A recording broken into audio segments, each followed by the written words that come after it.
Hello everyone, I am Safa from Epic Learning. This video is on Geoffrey Chaucer. Geoffrey Chaucer, English literature ഒരു പ്രധാനപ്പെട്ട എഴുത്തുകാരനാണ്. He belonged to 14th century and he is known as father of English language. Now, some points regarding Geoffrey Chaucer. He was born in 1340 and died in 1400 and was born during the time of Edward III, lived during the reign of Richard II and died during the reign of Henry IV. ഈ മൂന്ന് കിങ്സിൻ്റെ കാലഘട്ടത്തിലൂടെയാണ് Jeffrey Chaucer ഉണ്ടായിരുന്നത്. അദ്ദേഹം ജനിച്ച സമയത്ത് Edward third ആയിരുന്നു. അദ്ദേഹം mostly time അദ്ദേഹത്തിൻ്റെ സമയം അല്ലെങ്കിൽ അദ്ദേഹം ജീവിച്ചിരുന്ന ആ കാലഘട്ടം റിച്ചാർഡ് സെക്കൻഡ് ആയിരുന്നു. അദ്ദേഹം മരിക്കുന്ന സമയത്ത് ഹെൻറി IV ആയിരുന്നു. ഈ മൂന്ന് കിങ്സിനെന്ന് ഓർമ്മിക്കുന്നത് വളരെ നല്ലതാണ്. He is known as the morning star of Renaissance. Morning star of Renaissance കാലഘട്ടത്തിൻ്റെ ആ ഒരു സ്റ്റാർട്ടിങ്ങിലുള്ള റൈറ്റർ ആയതുകൊണ്ട് തന്നെ he's known as morning star of Renaissance. And Geoffrey Chaucer wrote in East Midland dialect. അപ്പോൾ അദ്ദേഹം എഴുതിയിരുന്നത് ഈസ്റ്റ് മിഡിലാൻഡ് ഡയലക്റ്റിലായിരുന്നു. പിന്നെ ജെഫ്രി ചോസറിനെ കുറിച്ച് എഡ്മണ്ട് സ്പെൻസർ പറഞ്ഞിട്ടുണ്ട്, the well of English undefiled. അത്രയും ജെന്യുവൻ ആയിട്ടുള്ള റൈറ്റർ ആയതുകൊണ്ട് തന്നെയാണ് എഡ്മണ്ട് സ്പെൻസർ അദ്ദേഹത്തെ the well of English undefiled എന്ന് പറയുന്നത്. And his patron was John of Gaunt. And next is very important one, he introduced rhyme royal. So what is rhyme royal? That is Chaucerian stanza. Chaucer use ചെയ്തിരുന്ന സ്റ്റാൻസയാണ് Chaucerian stanza. The other name is rhyme royal. So let's find out what is this. Actually, 7 lines in iambic pentameter rhyming AB, AB, BCC. AB, AB, BCC is the rhyme scheme of Rhyme Royal. 7 lines in one stanza. This is written in iambic pentameter. Iambic pentameter means iambic means unstressed syllable is followed by stressed syllable. Pentameter means 5 feet. ഒരു ലൈനിൽ 10 syllables ഉണ്ടായിരിക്കും. അത് 5 ഫീറ്റിലായിരിക്കും arrange ചെയ്തിരിക്കുന്നത്. അതിൽ ഒരു foot എടുക്കുകയാണെങ്കിൽ 2 syllable ഉണ്ടായിരിക്കും.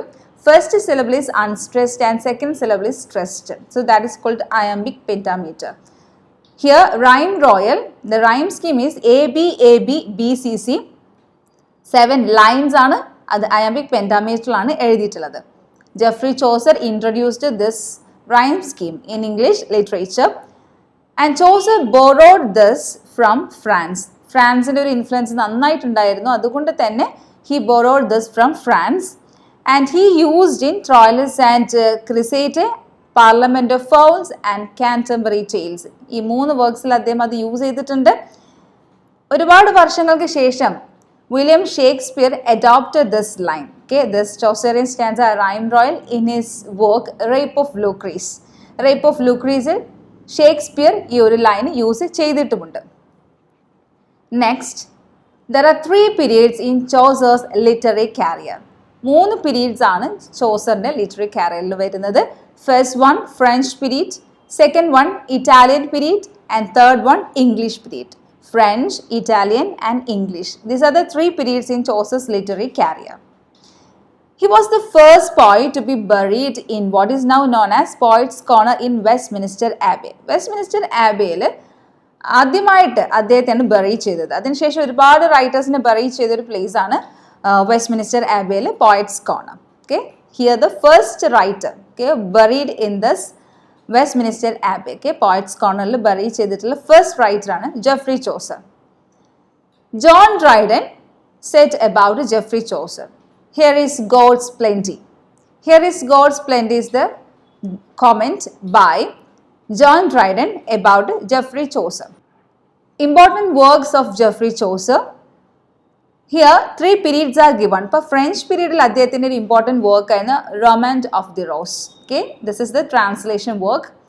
Italian period അദ്ദേഹത്തിൻ്റെ work ആണ് Troilus and Cresside. And English period എഴുതിയ അദ്ദേഹത്തിൻ്റെ work ആണ് The Legend of Good Women, The Canterbury Tales. The Legend of Good Women and The Canterbury Tales. So these are the important works of Geoffrey Chaucer. Now we have some important points regarding The Canterbury Tales. അദ്ദേഹത്തിൻ്റെ വളരെ famous ആയിട്ടുള്ള എല്ലാ എക്സാമിനും, competitive എക്സാമിനാണെങ്കിലും അല്ലെങ്കിൽ qualifying എക്സാമിനൊക്കെ ആണെങ്കിൽ പോലും ചോദിക്കുന്ന ഒരു പ്രധാനപ്പെട്ട ഒരു ഏരിയയാണ് Canterbury Tales by Geoffrey Chaucer. Here, this Canterbury Tales is included 24 stories. Okay, it is written in East Midland dialect. Geoffrey Chaucer has taken this idea from Boccaccia's Decameron. ബൊക്കേഷ്യയുടെ Decameron എന്ന വർക്കിൽ നിന്നാണ് അദ്ദേഹത്തിന് ഈ ഒരു ഐഡിയ ലഭിക്കുന്നത്. Canterbury Tales present ചെയ്തിരിക്കുന്നത് it's a part of a story telling contest by a group of pilgrims as they travel from London to Canterbury Cathedral to visit the shrine of Saint Thomas Becket at Canterbury Cathedral. അപ്പോൾ Saint Thomas ബെക്കറ്റിൻ്റെ Canterbury Cathedral visit ചെയ്യുന്ന തീർത്ഥാടകരാണ് ഇതിൽ ചിത്രീകരിച്ചിരിക്കുന്നത്. അവർ നൈറ്റിലൊരു ഇന്നിൽ താമസിക്കുന്നുണ്ട്, ടബാർഡ് ഇൻ. ടബാർഡ് ഇന്നിലെ ഹോസ്റ്റ് ആയിരുന്നു ഹാരി ബെയ്ലി. ആ ഇന്നിൽ അവർ താമസിക്കുന്ന സമയത്ത് ഹോസ്റ്റ് ആയിട്ടുള്ള ഹാരി ബെയ്ലി പറയുന്നുണ്ട്, നമ്മൾ അങ്ങോട്ട് പോകുന്ന സമയത്ത് 2 സ്റ്റോറി ഒരാൾ, തിരിച്ചു വരുമ്പോൾ ആൾ 2 സ്റ്റോറി ഇങ്ങോട്ടും, അങ്ങനെ മൊത്തം ഒരാൾ 4 സ്റ്റോറീസ് പറയണമെന്ന് പറയുന്നുണ്ട്. പക്ഷെ ഇവിടെ 24 സ്റ്റോറീസ് ആണ് കംപ്ലീറ്റ് ചെയ്തിട്ടുള്ളൂ. Actually, here the Geoffrey Chaucer described this pilgrims through this Canterbury Tales. Okay, അപ്പോൾ സെറ്റിംഗ് പറയുന്നത് ടബാർഡിൻ ആണ്. ടബാർഡിനിലെ ഹോസ്റ്റ് ആണ് ഹാരി ബെയ്ലി. ആൻഡ് ഈ ഒരു സമയത്ത് ഹാരി ബെയ്ലി പറയുന്നുണ്ട് ഏറ്റവും നല്ല സ്റ്റോറിക്ക് ഒരു പ്രൈസ് കൊടുക്കാം, that's a free meal at inn on their return. അപ്പോൾ this is something about a Canterbury tales.